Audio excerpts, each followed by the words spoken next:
Welcome to Improv for the podcast. On this week's episode, we have a very special guest who will talk about their improvisational journey. We'll play a couple games and, most importantly, learn how they improv their life. Let's hit it.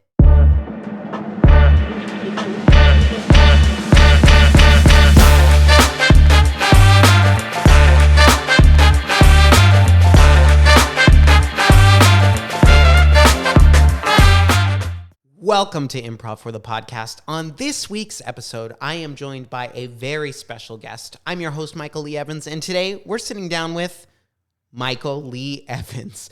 That's right. Hey, Michael Lee Evans, how are you doing this evening? Well, Michael, I just want to say thank you so much for having me on this evening. I'm really excited to be here on our own show. You know, it's definitely different sitting in the guest chair. You know, it's kind of a whole different feel, but I am really excited to be here. I've watched a lot of these episodes from the other chair, so now I'm excited to be sitting over here for a change. Get into it. Get into what improv means to me. Thank you so much for having me. Well, of course, Michael, we have hosted this podcast for about, this is our 17th episode. So I just thought, this was the right time of year just for us to pop on and, speak on the mic a little bit. Just get a chance to share our own ideas and thoughts about improv out as we head into the new year, 2023. So thank you so much for having the time to come on. As always, before we get started with our episode, Michael, if you could just take a moment to introduce yourself. What's your relationship to IFTP? How long have you been involved? And what do you do here? Well, of course, Michael, I'm so glad you asked. So I first got involved with IFTP in August 2021 is when I kind of first found out. As I've mentioned on some of the other podcasts, I got involved because I found it online through a Cool Beans comedy class I came to the theater, audited a class, and I met our dear friend Daryl, who was on an earlier episode of the show, and Matthew Moore, the founder of IFTP. And in that stand-up class, they mentioned Improv for the People to me. And I had been looking to get back into improv comedy kind of as the pandemic, we're still in it, but things were changing. I was looking for something in person, and IFTP was the place. And, I had experience doing improv in the past, but had stepped away from it for a while just due to different things in life, and IFTP was the place. So as soon as I could, I signed up for a Wednesday night class, I think back in September 2021, and I began to take improv again for the first time in several years, and it was so exciting. And, I just kept coming back and meeting amazing people every week, and over time, eventually the opportunity came up for me to move from being a student to being a faculty member here at Improv for the People. And that happened earlier in 2022, in about June 2022 was my first opportunity to move on to the faculty, where I started teaching IFTP's first sketch comedy class, something that we're looking to bring back pretty soon here in the next few weeks. And in that sketch comedy class, I got to bring some of my experience of doing sketch in college and post-grad to bring that as a class here, where I had some amazing people come in. We wrote some sketches, put together a show, and did some incredible work on the IFTP stage, all in just a few weeks. It was incredible, the work they did. So after I taught the sketch class, I was looking for other things that I could do here at IFTP, and that's when we got started doing this podcast. And now here we are, 17-ish weeks later, and I'm interviewing myself. So, things are going well. Well, that is awesome. Thank you so much for sharing, Michael. I don't want to give too much away because we're going to get into it in our interview. But before we do, as always, as is tradition here on Improv for the podcast, as we continue to work our way to earn 1 million of anything in order to fully fund and light our sign, we need to play a couple rounds of 3 things. And I'm not even going to ask because I know you know how to play and it's going to get personal. It's time to get self-reflective. All right, Michael. So let's go ahead and take a look at our categories. And I just want to preface this and say that neither host Michael or guest Michael has seen these categories because I had my wife come up with them and she texted them to me and I haven't looked at the text yet. So I don't know what the categories are. So we're going to find out. All right, here we go. These are 3 things. Favorite articles of clothing. Ooh, okay. I'm going to say hoodies. 1, Pants. 2, just got to keep those up there. And oversized t-shirts. 3, these are 3 things. Podcasts you listen to. Okay. A few podcasts. The Always Sunny in Philadelphia podcast. 1. I hate to admit, part of my take, I just, during football season, I got to get into it. 2. I'm going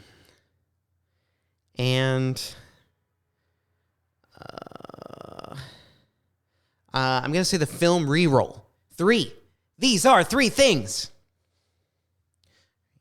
Influential comedy or acting figures. Oh, okay. All right. This is tough. I'm going to have to say Mitch Hedberg, rest in peace, all-time great stand-up. 1, listen to his stuff if you've never heard it. It's on Spotify. Look it up on YouTube. He is incredible.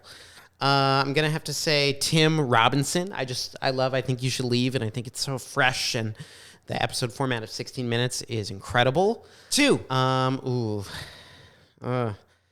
and then I'm going to say Dave Chappelle, but Chappelle Show. 3, the recent stuff, not as much. So we'll say Chappelle Show specifically. These are 3 things. Oh my goodness. All right. Well, Michael, I knew you were going to say those answers because you're me, but I do want to dig into them a little bit. So we'll start with that first category, articles of clothing. I think you had some really solid choices there. Pants, you like pants? You're a fan?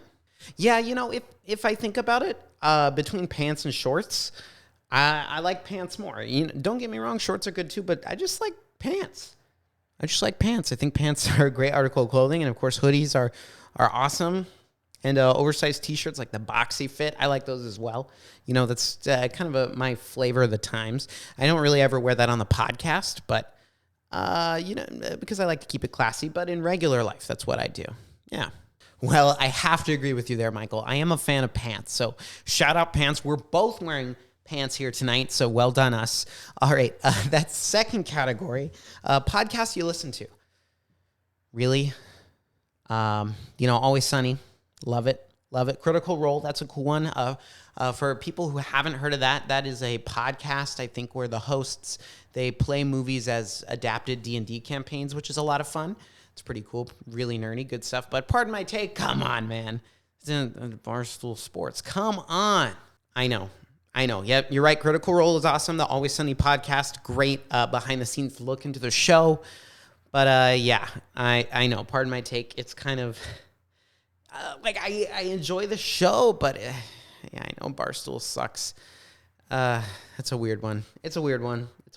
But they do a great job during the football season, just recapping everything in a dumb, hilarious way. And I'm a big football fan, so that's when I'm the most avid listener. Then the rest of the year, not as much, just because other sports aren't really my thing.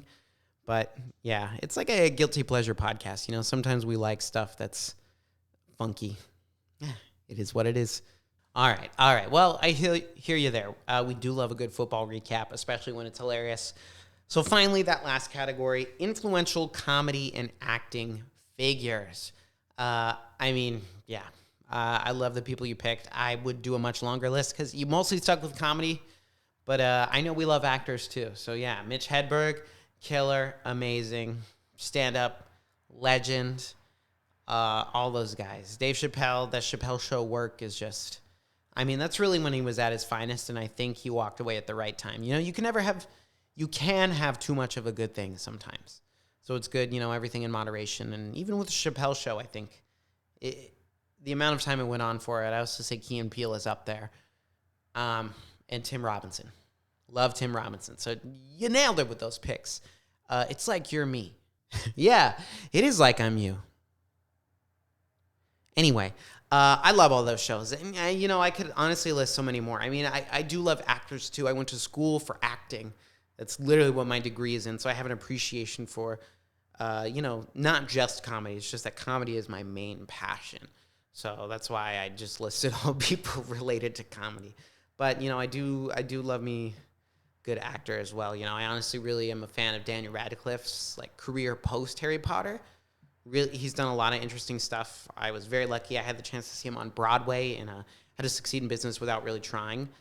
And that was the same summer that the last Harry Potter movie was coming out. And just, it's hard to, well, I don't know, but I imagine it's incredibly difficult after you play the role that's a face of a franchise, especially like Harry Potter, to go and do other things afterwards. But he's found a way to do it. And he's just kind of enjoying his life, picking roles in projects that are fun, interesting, probably challenging, and having a blast. Like that, Daniel Radcliffe is living. He just had that Weird Al movie come out, like Broadway, Weird Al. He's going to be in Broadway again next year, I think, in the Merrily We Roll Along Stephen Sondheim revival.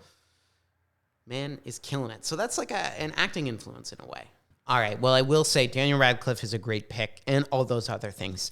And Michael, as much as I want to talk about Daniel Radcliffe, Weird Al, Dave Chappelle, yikes, and all those other things we mentioned, I think we should get to what this interview is really about. And that, of course, is improv. That's why we're here. We're on Improv for the Podcast, the show that Matt and we created together. And I want to get to the root of it, to understand your improv story, what it means to you, how you got started, and just hear about your experience, So let's get into that. So Michael, when was the first time you were exposed to improv? Heard about it, saw something, watched something, maybe you were in a class. What was that like? When was that? Wow. Yeah. No, that's a great question, Michael. We did a good job writing these. I first was exposed to improv. At least I sat down and thought about this a lot, and I don't, Whose Line was definitely a part in the early days, but it wasn't the first time I heard about it. I'm pretty sure it was in middle school, in my theater arts elective that we all had to take in 7th grade. My teacher, Miss Cannon, shout out Miss Cannons. I did some theater stuff with her when I was in high school as well. Really awesome lady. I hope she's doing well. In 7th grade, we had to take all these different electives, like each quarter of the year. So you took like art, Spanish, theater, and then I don't actually remember the other one. But you took one more. There were 4 electives. Oh, computers. Yeah, computers barely mattered at school, and I'm not even that old, which is crazy. Anyway, so I took the theater class there, and I had been doing theater all while growing up. Like my mom shoved me in a play, I think as soon as she could, in like 1999, 2000, right around there. I think I was in Lion King and Shrek and all these silly things when I was a little kid. Just random parts. And I had been doing theater pretty actively in different performance groups and opportunities, singing, dancing, all that sort of thing from a young age.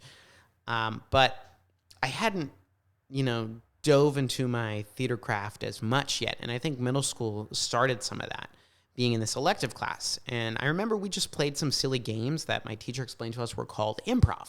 And improv is like acting, but you make it up. And I think that's kind of how we framed it. And, I think we just played silly games like Three-Headed Expert and, things like that really set you up well with a structure, but they get you going. And for me, these games were so exciting. I had a lot of fun doing them. And my early performance days and relationship with school were a bit strange because outside of school, I was super into theater and acting, performing, singing, dancing, all that stuff. But at school, I was kind of embarrassed about those things. So people thought I was a shy, quiet kid. But, in my heart of hearts, that's the thing I wanted to be doing. And it was so easy to get into that outside of school. But in school, there was, just social pressure. And early mid-2000s, kids were mean when you were into that stuff. So I wasn't always too vocal about it, that was my thing, but I did enjoy it. And I remember not long after kind of doing that like improv little unit in our quarter-long acting class, there was some sort of dance or event at the middle school for 7th graders, and I wish I could remember this more. And I have a couple friends that I need to check with to like verify. But we had some sort of like 7th grade event that you went to. And I'm sure I asked someone to go with me and they said no. I don't think I went with anyone. But at this event, I was like, well, I've done improv. I think I kind of want to get up there and do some comedy. Because there was some sort of talent show element that you just kind of signed up right there in the moment. It was like an improv talent show almost. And again, the details could be fuzzy. But I remember signing up and I just kind of went on stage, and I think I did some like silly accents that I knew I could do, because from a young age, I always liked to try and do accents, and I can do a few. I'm not the best, but I got some in the wheelhouse, I think, as every person who has done acting does. So I just got up there on stage and started, I think I was talking like an Irish person, but Irish Scottish. I didn't have the finesse to like, the difference. I'd be, oh, top of the morning to you, laddie. So great to see ya. Oh, it's amazing being here, right, at the middle school here with all the other kids, we're having a great time tonight, drinking the pineapple juice and eating the Hawaiian pizza over there. And it's a great team. Just something silly like that. I may have done a few voices or impressions. I don't really know. But I did that at a young age, and I don't remember the reception. I don't know if that was like social suicide. I mean, I was already kind of a more of like the loser nerd group anyway, so maybe it didn't matter. But that was kind of my early forays into improv specifically. Acting and performing, singing had always been a part of what I was doing, but that idea of kind of getting up and making something up on the spot those were my first ventures into it. And I think around that time as well, my parents introduced me to Whose Line. And we would just watch reruns on TV, because we didn't have cable, so it was just like, what the antenna got. This was before TV switched to digital. So I think we just, I don't know, it would come on maybe TV Land or one of those networks, and we would watch reruns of Whose Line sometimes. And sometimes it would get a little racy for my folks, so we'd skip some stuff, or I didn't always get the humor, but I did enjoy it. Wow. Talk much? No, but that is a really great story. And I think, like you said, always having been involved with acting and performing, singing, and dancing, but improv was introduced as a separate concept in middle school. I'm like 95% sure of that. So thank you for sharing. And I know Whose Line is definitely very influential, I think, for like the millennials, maybe older millennials as well. I think I'm at the tail end of being a millennial. But I know that was a very huge thing for our generation, for a lot of people exposed or learned more about improv. And I think improv was something that was well known in larger cities before then, especially in the 90s and whatnot too. But it didn't, people in other parts of the country had to learn about it through things like Whose Line. Because Whose Line, broadcast nationwide. Not everyone who lives in different parts of the country have improv shows around them or are aware of the comedy scene. So Whose Line really was able to make improv sort of mainstream almost. Let like the common man know what it is. So I think it's an important thing. And, we've talked about it a lot on this show, but for getting improv out there to people who might not normally be exposed to it is a good thing. It made it accessible. A specific type of improv, but it made it accessible. So thank you for sharing that. And I wish you could remember more about that middle school show, because I would love to hear about it. And you're right, we do need to go back and ask some folks from middle school that are still our friends. All right, so with that said, so you learned about improv at this young age. You kind of played with it a little bit. You had your own version of getting up on stage in front of the mic and doing some funny voices, playing some characters, doing some bits. We love doing bits. But what did your improv kind of look like after that? Was there more that you did, like going further through middle school, high school, and then leading into college? What did that look like? Yeah, so that was in 7th grade, I think, when I first learned about it. And, as far as my memory serves, I continued to do acting and like community theater a lot. I did that a lot in middle school. I remember I did like Peter Pan when I was in 8th grade. And then, you finish middle school and you go into high school. And honestly, I wasn't really doing improv specifically. I was mostly doing musical theater and like summer camps. I know I played like definitely some different improv games here or there. Like I did summer camps.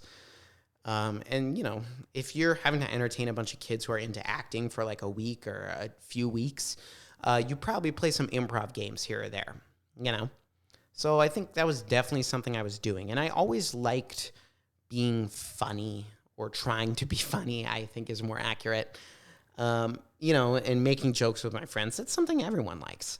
You like to joke around with people you care about, but that was something that I always enjoyed. And through different moments growing up, I think I would find opportunities to do little bits of comedy. Like I think when I was maybe in 9th grade, I was involved at my church. We were doing like we made little comedy videos, and I remember kind of being around that and helping with that.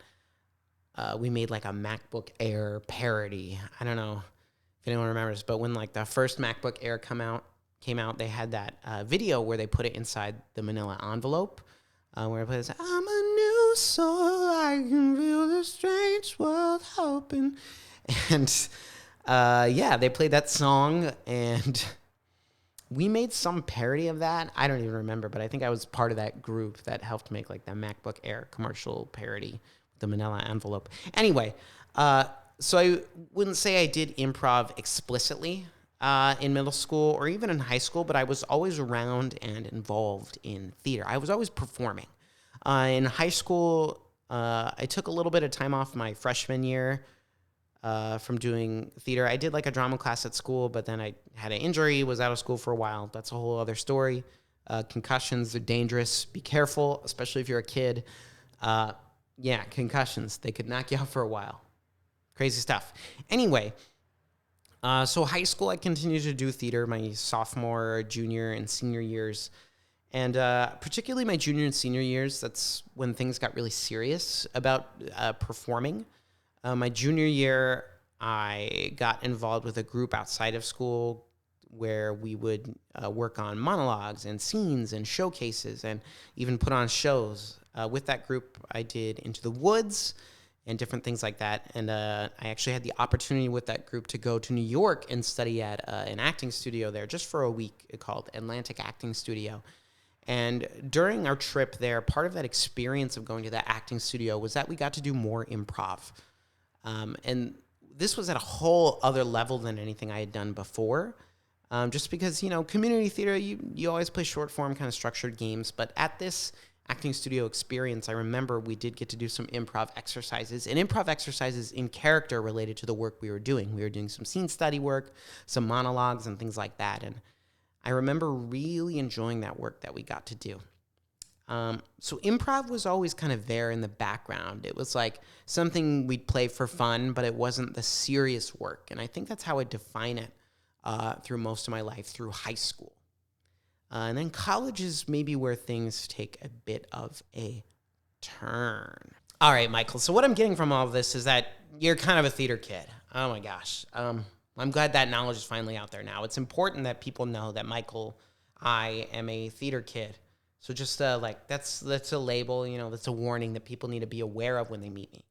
So you grew up. You did a lot of performing growing up. You were in a lot of plays, shows, musicals. That was a big part of your life. And improv was something that popped up every now and then as something that was fun, that was comedic. I also know, I don't think you mentioned it, but I remember that generally in the roles that you did, in any of the acting work you did always prefer comedy. That was something that you just enjoyed more than dramatic work. You felt it came more naturally to you. Do you agree? Yes, I would agree with that. In high school, as you kind of learn more about acting, and I had started to think about in high school acting programs. I was going to graduate. I wanted to go somewhere, and I knew I wanted to study acting in my junior year and then going into my senior year. It was what I wanted to go into. There wasn't really a subject or any area of school I was interested in. It was just performance and the arts, and I had to find a way to do that. So I started working on that. I remember my senior year that fall, working with someone, a mentor, on monologues and kind of figuring out material to send off and, upload YouTube videos to some colleges and things like that. And I just always found that the dramatic stuff was harder for me. And not just monologues, but even in scene work and things like that, the comedic roles were always easier. It was easier to make choices and make decisions and become a distinct character. And I think something I've always struggled with is translating that skill set into more dramatic work. I don't know about now, but at least back then, it was definitely something that was a challenge. I preferred the comedic stuff because it felt easier and I enjoyed it more. I had more fun. So I think that underlying desire to do comedy was always there within me, within my soul. Okay, yeah. So comedy was just it was in your heart. It was in your dreams. It was in your mind. You always wanted to be doing it. And you do the dramatic stuff, but maybe not always with the same passion or the same, comedy, you were like a moth to a flame. And you also enjoyed dramatic work, but didn't, not as much. The passion wasn't there as much, which I can totally understand. Okay, so we finished high school. You auditioned for acting programs. I assume you hopefully found one or got into one somewhere, and that's where you chose to go to college. So let's talk about that. Kind of moving out of high school into college. What was that journey like? Did you do improv in college? Yes, so I did apply for a number of different acting programs, just kind of a shotgun approach. And the one I actually chose and ended up going to, I think for a number of reasons. One, because I got in. Two, they gave me money. And three, my sister also went to the same school, was Azusa Pacific University, which is, not too far outside of Los Angeles. I chose to go there, for those three reasons I listed, but I think part of it was I just went and visited, and I really liked the people that I met. And not to say I was like the greatest acting talent of all time. I know I wasn't, but I was all right. I knew what I was doing and, had more to learn. Definitely had more to learn. But I liked the feel of APU. And I know now, reflecting back on it, APU is not the greatest acting program in the world. It is an acting program, and I don't regret going there. But, I know what it is, and I know its place in the world. And I think that's important to have that perspective. But I did choose to go there and join their BFA in acting program. And that was the first time in my life where it was like, this is what you're doing. This matters. And that 4 years was a dream. Honestly, the work I got to do, the classes I got to take were such a blast. And that really kind of shaped me and helped me get to where I am today in terms of how I view comedy and performing and acting. So in that 4-year program, kind of the goal of that program was to teach you how to be an actor for the stage and the screen. It was kind of, those are two different things that you're acting for. Stage acting and screen acting are not the same. There's a lot of differences.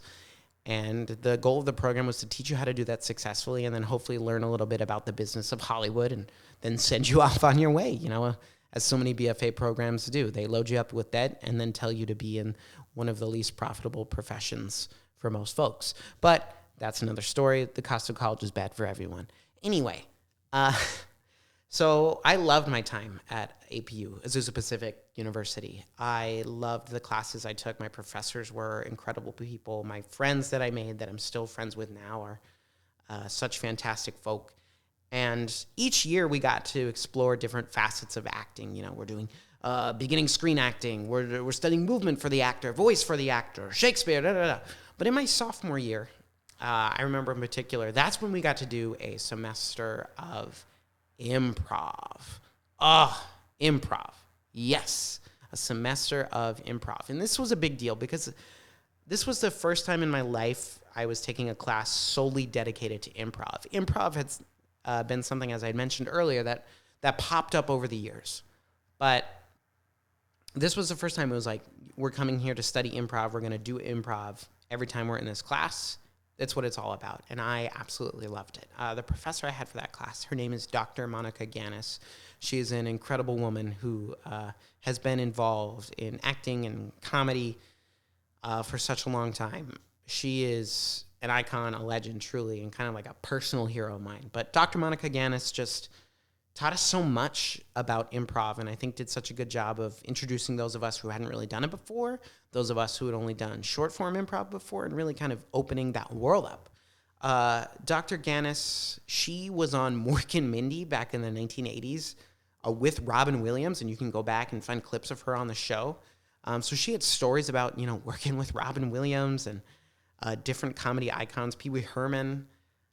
So just the knowledge and experience and wisdom she brought to comedy and opening up improv was huge for me, and I think really influential. And in that class, we also, as a homework assignment, had to read the book Truth in Comedy, written by Del Close and Sharna Halpern, which, for those of you who don't know, Truth in Comedy is one of those books that probably every improviser either knows about or has read. Like people who are super into it. Not everyone, but people who are like, oh, I'm into improv. People like me, unfortunately, they know that book, Truth in Comedy. But it's a really great introduction to kind of some of the basic concepts of improv and what comedy is and what it means. And really the basic idea of it is that the truth is funny. It's not trying to be funny that's funny. It's you being truthful that is funny. And it's a great book, and kind of one of the first times I started reading books solely focused about improv. I got some recommendations from her. I know we wrote a few papers while we were in that class, and gosh, I just loved it, getting to come in and do short form exercises, long form exercises, and just really dedicate a semester to studying improv. And then at the end of that semester, we got to do a showcase as well, which was so cool. So that class really opened things up for me. And I think for the first time in my life, it was like, wow, I can do improv. Like, improv is a thing. And I feel like it kind of gels and it kind of clicks for me. So that was so important. And I'm so thankful for that class. Shout out Dr. Monica Ganis. Additionally, during that program that I was in, the acting program, we also, for the first time, I think maybe in my freshman year, was the first time I went and saw a professional improv show over at the Groundlings. Because I'd seen Who's Line, but I'd never really seen an improv show before. So that was also largely influential, getting to go to the Groundlings, those hallowed halls, you're like, oh my gosh, Will Ferrell, Kristen Wiig, Melissa McCarthy, Will Forte, like all these people who you know about or have seen on SNL, all these famous comedians, right? And so many more. I mean, the Groundlings is kind of a LA icon. It's been around since the 1970s. A lot of amazing folks have passed through there. So getting to go see shows there with friends, doing an improv class really kind of started to get me clicked. I was like, oh, I think comedy is more the direction I want to go with my life and in my performance. Like, I'll do the dramatic stuff. Sometimes I do enjoy it, but comedy is my main focus. And that desire and want to do comedy only expanded the further I got into college. So sophomore year, I did my first improv class. Bada boom, bada bing. That was great. It was a beautiful semester. And then I continued to be hungry for it because that semester ended. And I was like, oh, well, now what? So that led me into my junior year of college, which is where I started to really embrace these comedy aspirations, I think. In my junior year of college, I started taking improv classes outside of school. I went to the Second City in Hollywood, which, rest in peace, I don't think is around anymore. I'm not sure, but some cool folks there. I did a class there. I really enjoyed it. I really loved my time. I also found an opportunity to take a sketch comedy class at my school, which my professor, Susan Isaacs, incredible person. She's done a ton of great work in comedy. She's been in Parks and Recreation, Seinfeld. She's written an awesome book called Angry Conversations with God. Susan Isaacs was a hero. So, but Monica Ganis and Susan Isaacs were like the two figures in college that really kind of like unlocked my mind and pointed me in the direction towards comedy and improvisation. Doing a sketch comedy class was so cool, getting to write our own work, workshop it, improvise with one another week in and week out, and then put on a Saturday Night Live style show at the end of the year with digital shorts and live content and song parodies. Was an incredible opportunity. So every year I got into college, I just embraced comedy more and more and more. And finally, that led to my senior year. I know, I'm so concise. That led to my senior year, where in my senior year, I took that sketch comedy class again. What did I do? I helped write some skits for different things going around, like on campus-wide, and a friend formed, and shout out Kit Myring, for starting the improv club at Azusa Pacific University called the Zookeepers. And I had the opportunity to audition and join the school's first improv team. So join the improv team, continue to do sketch comedy and help with random skits around campus here and there. Senior year was like, I became locked in. I was like, comedy, sketch, improv, this is what I love. And I know that after I graduate from college, I want to get into these things and really embrace them. Senior year, you're full of high hopes because you're like, I'm a senior, I'm finishing college, I'm hungry for the real world. And, senior year was awesome. I really loved it. I had a lot of great memories with friends that year. And then with our program, kind of how it ends, there's two kind of capstone things that you do.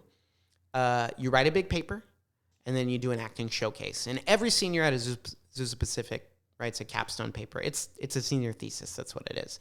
And my senior thesis that I wrote, which is a bit silly, but I stand by it, is that the importance of comedy, both in education and just in general in the world. And little did I know how the education part would affect me later.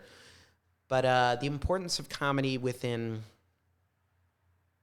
just life. And I talked about how it mattered in education and how it mattered in important political debates as, kind of a social lubricant, gross, but how it kind of helps ease into things and more challenging topics to discuss. But comedy can get discussions to where they need to be, and then they can get more serious from there.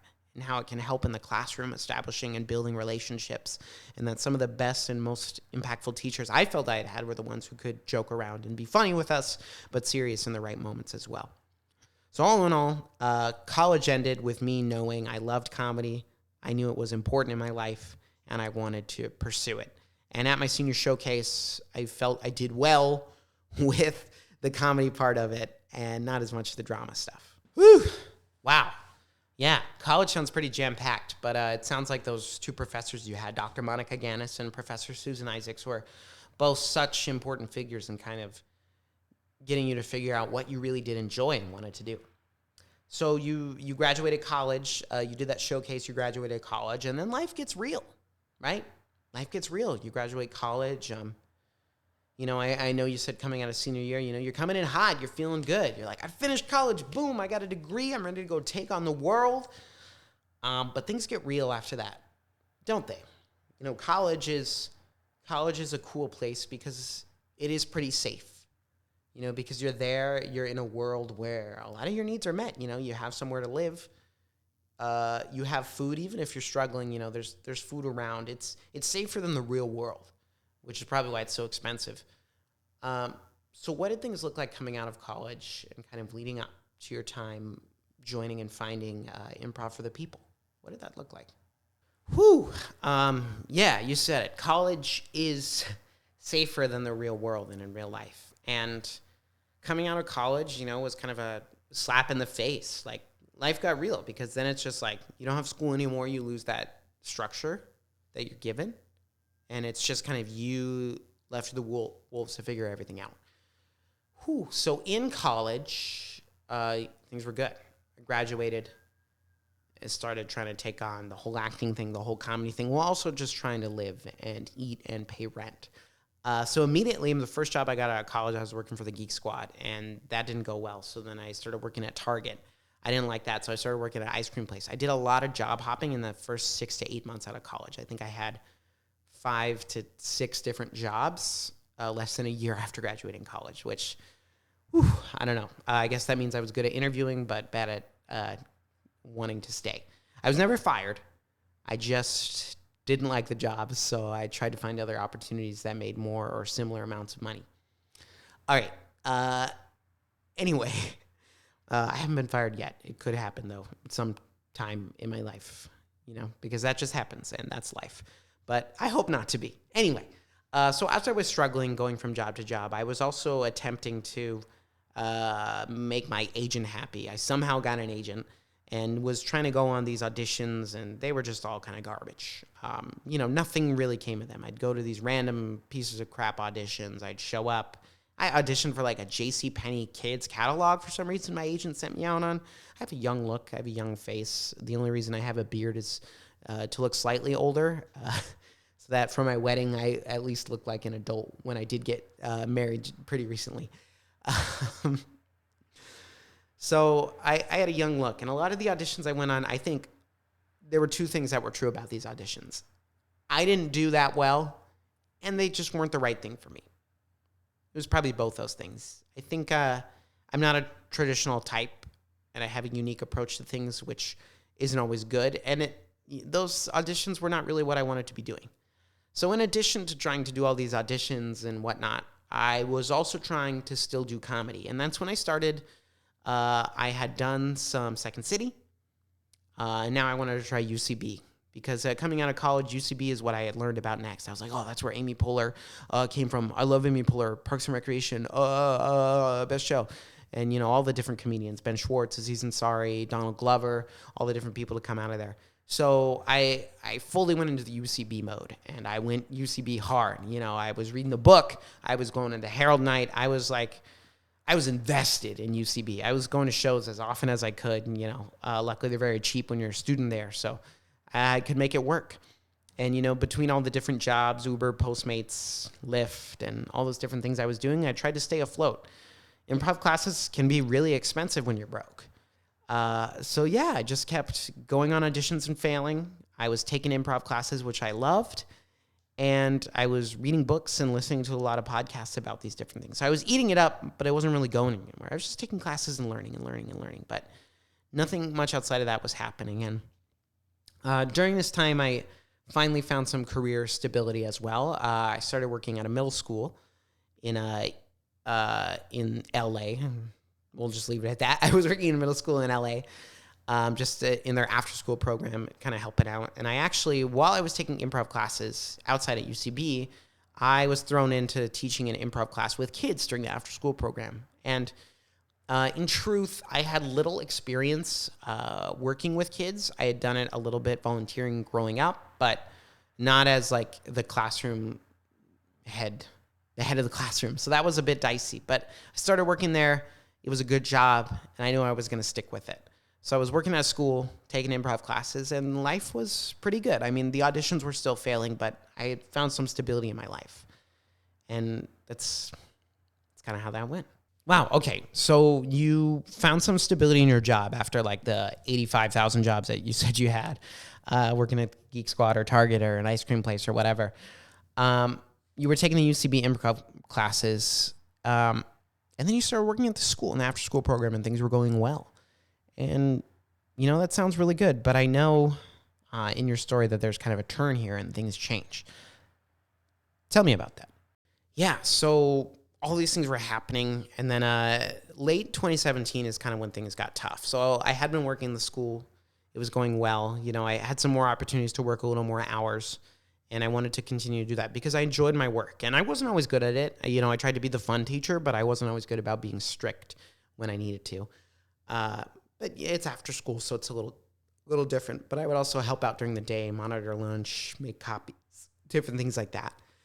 And, you know, it's just a time in my life where money was tight. I remember right around then I got into a car accident, which was pretty tough. And just, you know, money was stretched thin. So I had taken the like 301 level class at UCB. I just finished it.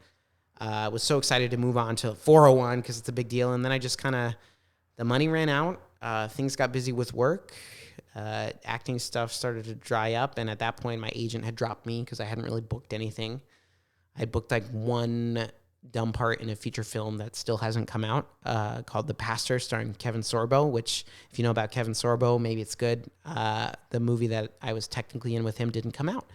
I had a very small part anyway. That's a random story. But yeah, so the money ran out. Life was hard, and I think I was just kind of getting depressed with where I was. I just was always struggling with money. The acting stuff hadn't really gone well. My romantic life at the time was bad, so I think I was just generally kind of sinking into this depression of my early 20s, post-college, broke. You're working a job that's good, but is it where you want to be? And really for 2017 and 2018, part of 2018, I was just kind of in this depression. I just kind of do work. I'd go home and, you know, wouldn't really amount to anything or do anything significant. Just spent a lot of time passing time. You know, I was still interested in comedy, but I just didn't have the money, and everything was so expensive, and I just kind of sunk away from performing. And for a lot of 2017, I didn't do a ton of that. I was involved here and there at a local theater where I actually did get pretty involved from like 2017, 2018 in there. And I did some really cool stuff. A great person, my friend Cameron Parker, not him and I, it was all him.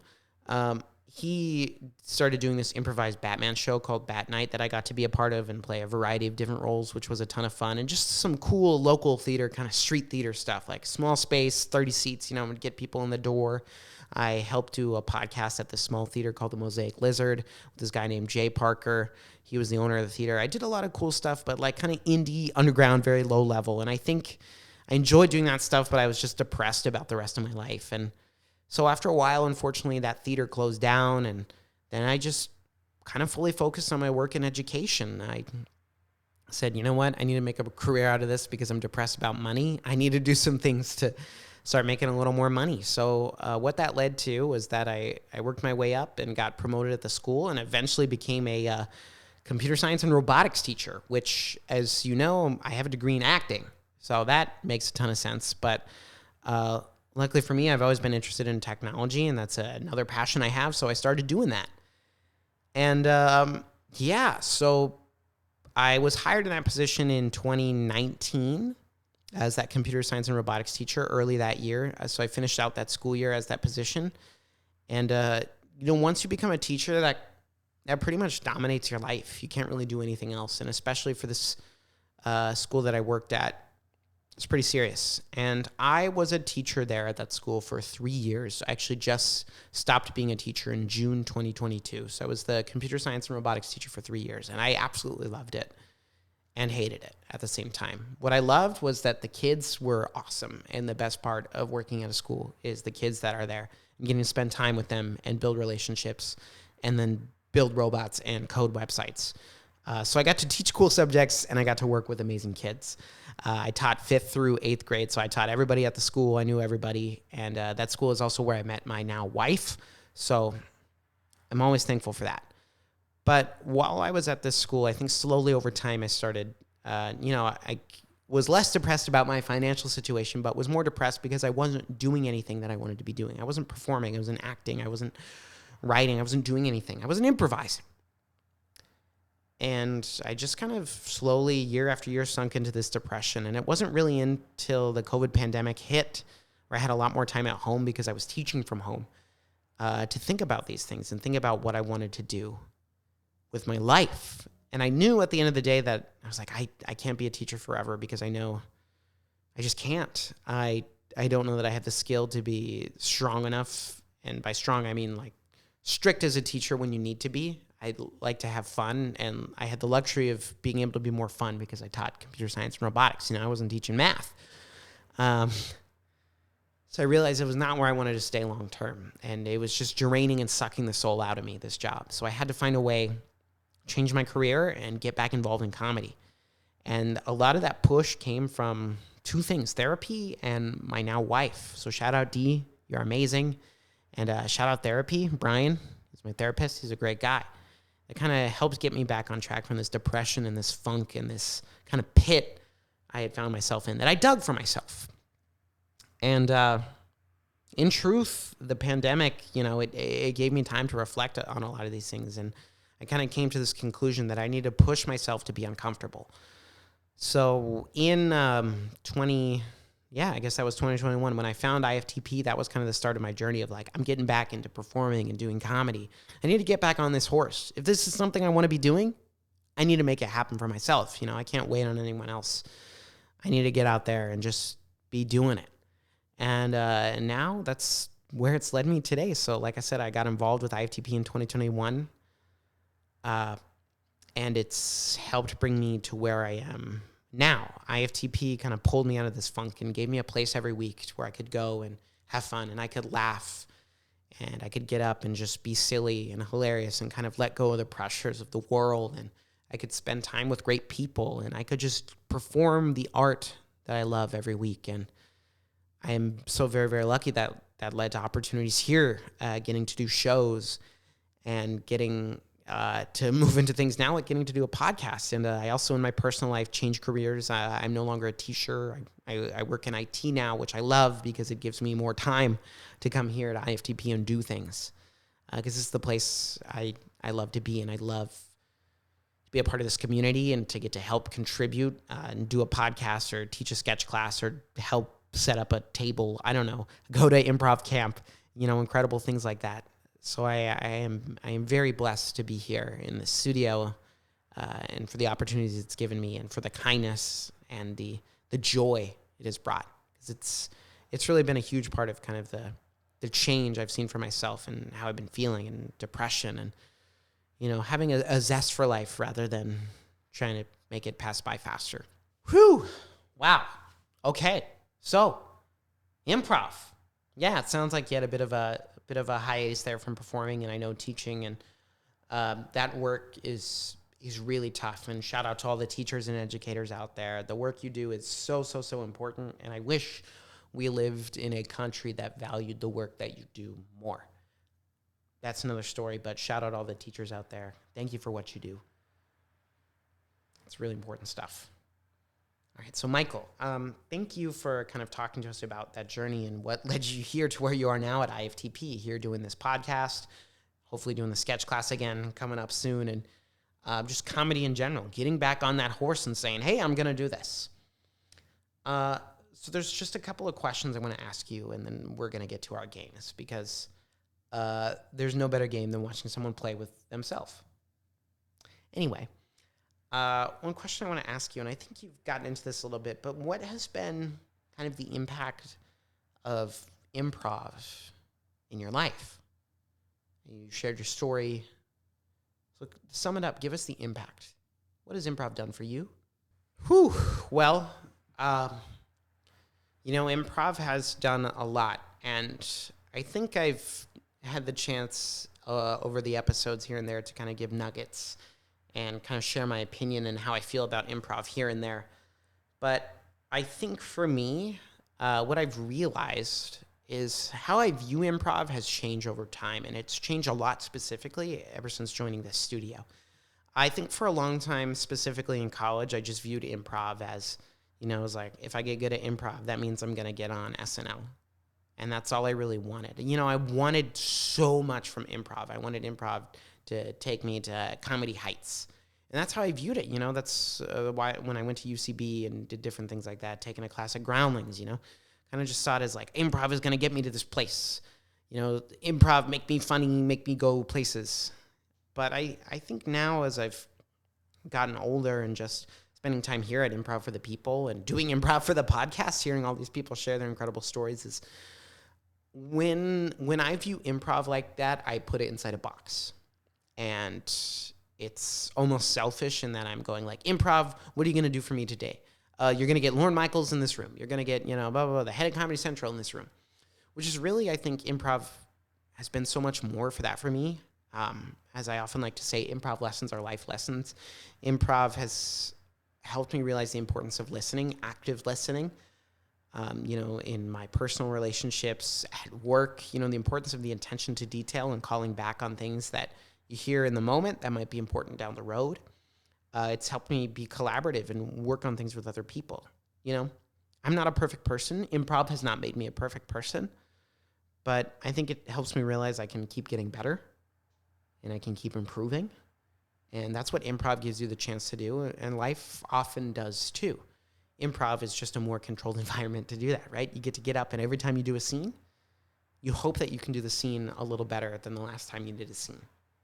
And at the end of the day, I love the iterative nature of improv in that way, the iterative nature of comedy in that way. It's brutal and forgiving at the same time, because you can suck, but you can find another chance, always. And I think I realized that's why I enjoyed teaching something like computer science too, is because of the work I've also done in comedy, where computer science is about trying to do something, going through a design thinking process, and you go through it over and over and over again as you slowly, iteratively, through iteration, gosh, that's a hard word, improve upon what you're doing, and you fail and fail and fail and fail. Hey, it's scientific. You learn from these mistakes and you continue to improve. That's how we've invented anything. And I think that's the same with comedy and improvisation too. You fail, but you fail a little less every time, and you get a little better every time. And then other times you fail hard again, but you're always learning and taking something away, and you're failing in new ways oftentimes, and not ever the same one. And I think that there's such a crossover there between the art of improvisation, the art of comedy, and something as scientific as computer science or robotics and coding. And I think that's something I've really realized, kind of merging those two parts of myself. And improv for me, I want to open it up so much more, and not improv be limited to short form slapstick making jokes. I'm the funny man. I do love all that stuff too, and I am always grateful for, kind of these American staples of Saturday Night Live and comedy theater and all of that. But I think for myself, I limited my own enjoyment of improv because if I didn't get to this certain place, that means I failed. I'm a failure as a comedian. I'm a failure as an improviser. When really, I don't think that's true, because as an improviser, I've gotten to work with so many incredible people.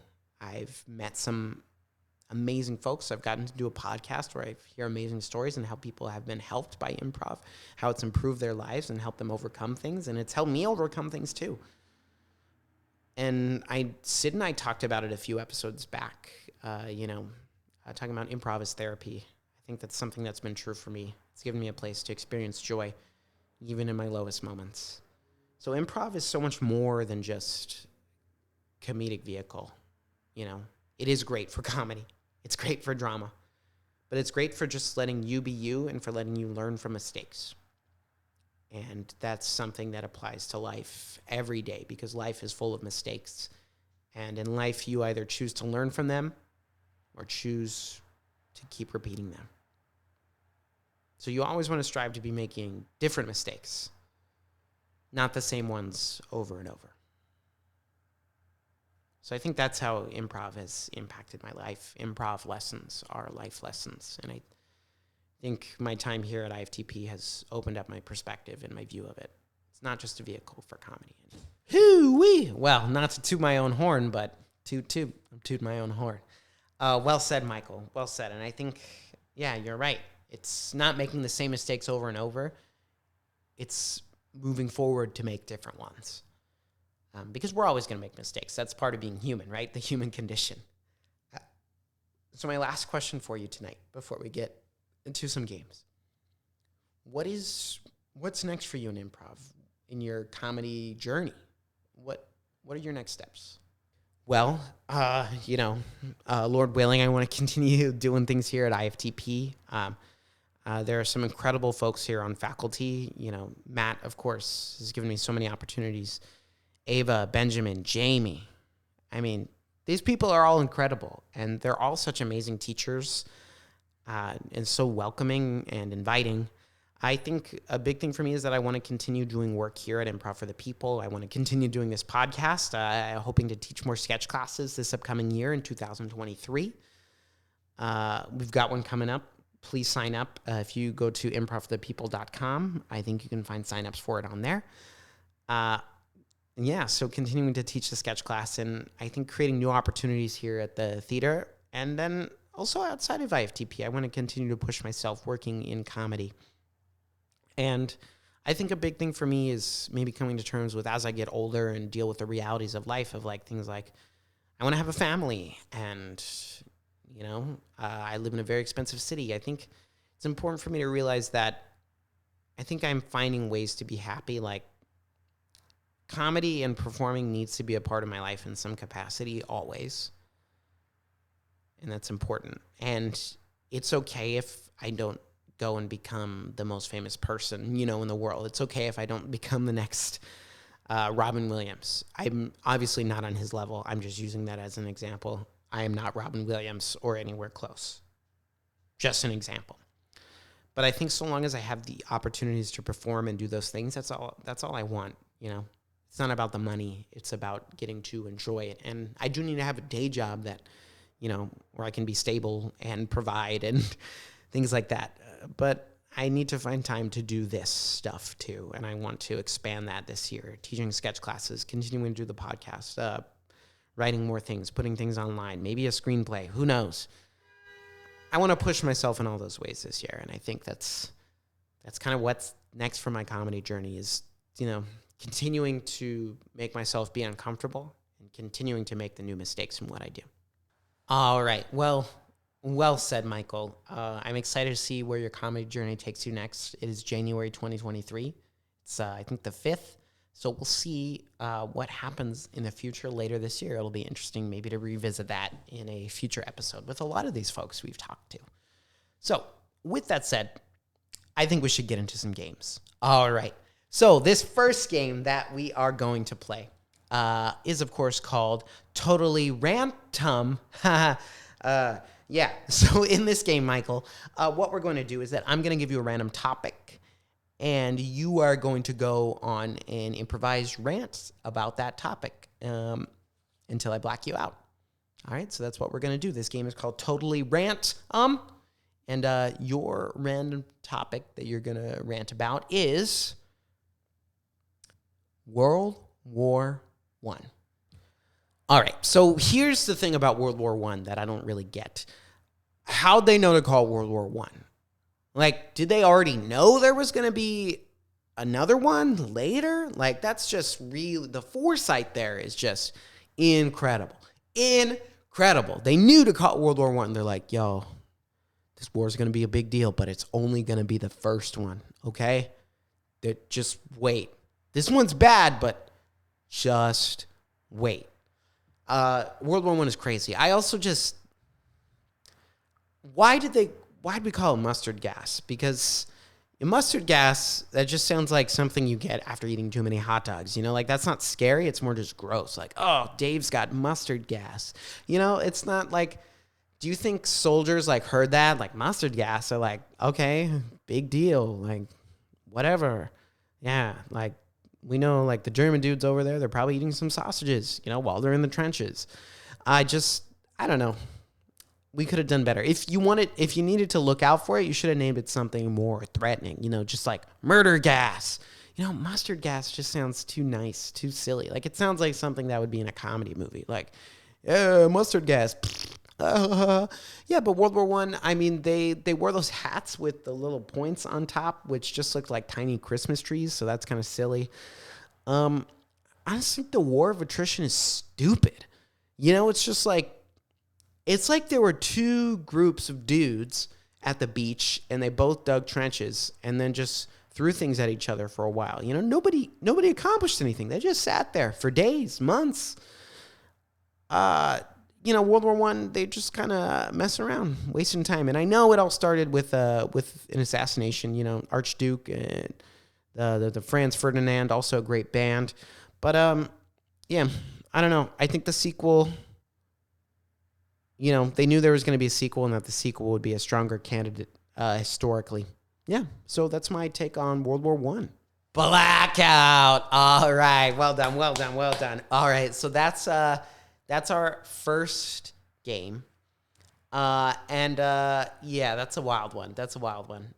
So for this next game, this one is going to be a real challenge. But I believe in you. I think you're going to be able to do it. This one is actually called Two Wolves, right? And the name comes from the saying that a dear friend, my friend Kobe, once said, inside of you there are two wolves. Oh! And they're always dueling. So in this game, you're going to show us the two wolves dueling inside of you, because I'm going to give you a debate topic, and you're going to have to debate yourself, right? You're going to have to debate yourself. So that's why there's the two wolves dueling inside of you, because you're debating yourself. All right, so the debate topic I have for you, Michael, is going to be one wolf is going to say that dogs are better than cats, and the other wolf is going to say that cats are better than dogs. All right, so that's our debate topic, and then whenever you're ready. All right, so dogs are way better than cats, and here's why. Here's why dogs are better than cats, and it goes back to a simple phrase: dogs are man's best friend. Need I say more? Everybody wants a best friend. Boom, get a dog. Boom, you got a best friend. Dogs are better than cats. Hold the applause. Oh, wow, yeah. Dogs are better than cats because they're man's best friend. But what about women, huh? Yeah, you didn't include them in that saying. So I think cats are better than dogs in that way, because cats don't specify gender. Cats can be around anybody. You ever think of that? Huh? And you know what's cool about cats also? They're independent. Cats are not needy. Dogs are so needy and whiny and annoying. You have to do everything for them. But cats, they'll get it done. It's like dogs are your unemployed roommate, and cats are full-time employees. They like to hang out sometimes. Pretty dope. But consider this. Yes, cats are more independent, but doesn't it feel good to sometimes be relied upon? You know, you see that cute little furry guy come up and you just say, oh, hey, buddy, hey, buddy, hey, buddy. And then you get to help them out and they really appreciate it, you know?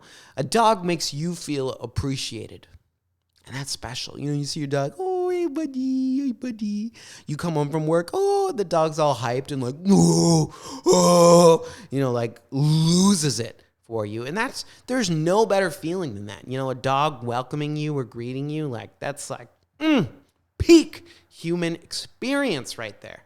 Can't be beat it. Dogs are better than cats. Dogs are better than cats. But that's where you're wrong, because the dog's desperation is just so sad and pathetic and weak. Cats are strong. Cats are hunters, right? Cats will bring you dead animals to show their strength. But cats will also take care of their business. They'll go poop in the litter box, and sure, it's stinky, but it's done. It's taken care of, you know? It's out of the way. And cats are so athletic and agile. They always land on their feet. They live way longer because they got 9 lives. You know, cats aren't going to break your heart like dogs do. You know, the reason they make Marley and Me is for people who like to feel sad. But luckily, there's no movies that are about sad cats because cats live so dang long, right? 9 lives. All the cat movies are dope and happy. Puss in Boots, The Last Wish, right? No sad movies about weak dogs dying. Cats are better than dogs. Oh, boo. Look, you raised some really good points. And yes, Puss in Boots, The Last Wish is a really great movie. Antonio Banderas does it again and again, keeping the Shrek franchise alive. But I'm going to ask you one simple question that I think will end this debate. And I'm going to figuratively drop the mic. Something you just can't ask cats. Who's a good boy? Blackout. Oh, got me there. Wow, those two wolves were dueling. Oh my goodness. All right. Well, that was great. Thank you for participating in that spirited debate. That is an intense one. And frankly, I think one that people need to have more often. All right, so let's get to our final game, Michael. So this one is a special one that I cooked up for you. This game is called Gollum Monologue. And the reason I chose this game is that little birdie told me that you like to do a Gollum Smeagol voice. So we'd like to hear that, and you're going to read a monologue from a famous classic motion picture for us. It's not classic yet, but it is a very popular, influential motion picture. I'm saying it's not classic because it came out during my lifetime, so it's not classic yet. I am young. So you're going to read us that monologue in your best Gollum Smeagol impression. We just want to hear it. I'm just pimping you right now. That's all this really is. So you'll go ahead and you'll take the phone, and then whenever you're ready. All right. Okay. I'm going to do my best. That you are a slave, no, we're not a slave. Master loves us, like everyone else. You were born into bondage, born inside a prison that you cannot smell, taste, or touch. A prison for your mind. No, we don't like it. Quiet. Unfortunately, no one can be told what the Matrix is. You have to experience it for yourself. No, please, no. This is your last chance. After this, there's no turning back. You take the blue pill, and the story ends. You wake in your bed and believe whatever you want to believe. Oh, I'll take the blue pill. Give it to me. You take the red pill. You stay in Wonderland, and I'll show you the deep rabbit hole. Remember, all I'm offering is the truth. Nothing more. No, go away. Blackout. Oh, my goodness. Oh, you made Lawrence Fishburne proud. Shout out Morpheus from The Matrix. I'm going to be honest, that did get a little dicey at the end there. But, it can be hard to do that impression when you're not speaking Gollum's regular words. So I get it. But, well done. We'll work on it, and I'll fix it in post. But anyway, Michael, thank you so much for coming on the podcast today. It was great interviewing myself. Michael, any last words you want to leave us with before we go today? Yes. Again, thank you so much, Michael, for having me. Thank you for letting me be on Improv for the podcast, the show that, in a way, I've been on every week. I just want to say I'm so thankful to be a part of Improv for the People. I'm so thankful to have discovered improv and gotten to do comedy and getting to do this show. I think, I would encourage, as always, our listeners out there, if you do improv, please keep doing it. We love it that you're here. And the more people that do improv, the better improv is as an art, the better our studio is as a community, or whatever community or improv group you're a part of, wherever you're at. Also, don't limit yourself. Push yourself to do things even if you fail or make mistakes, because that's the only way you're going to learn and you're going to grow. And that applies to anything you do in life. Wow. Well said, Michael. I want to thank you again for coming on the show. We'll be back next week with another episode of Improv for the Podcast. As always, if you enjoy the show, please feel free to leave us a review on Spotify or iTunes. Or if you want to check us out on any of our social media, YouTube, Twitter, Instagram, we'd love to hear from you. And as always, thank you for listening to Improv for the Podcast. Until then, we'll see you next time. Improv for the Podcast was created by Matt Moore and Michael Lee Evans, edited and produced by Michael Lee Evans, and finally presented by Improv for the People. Interested in more IFTP? You can visit us at improvforthepeople.com or on our socials, such as Instagram, TikTok, Twitter, and YouTube. Remember, new episodes are released weekly. Thank you for listening. We'll see you next time.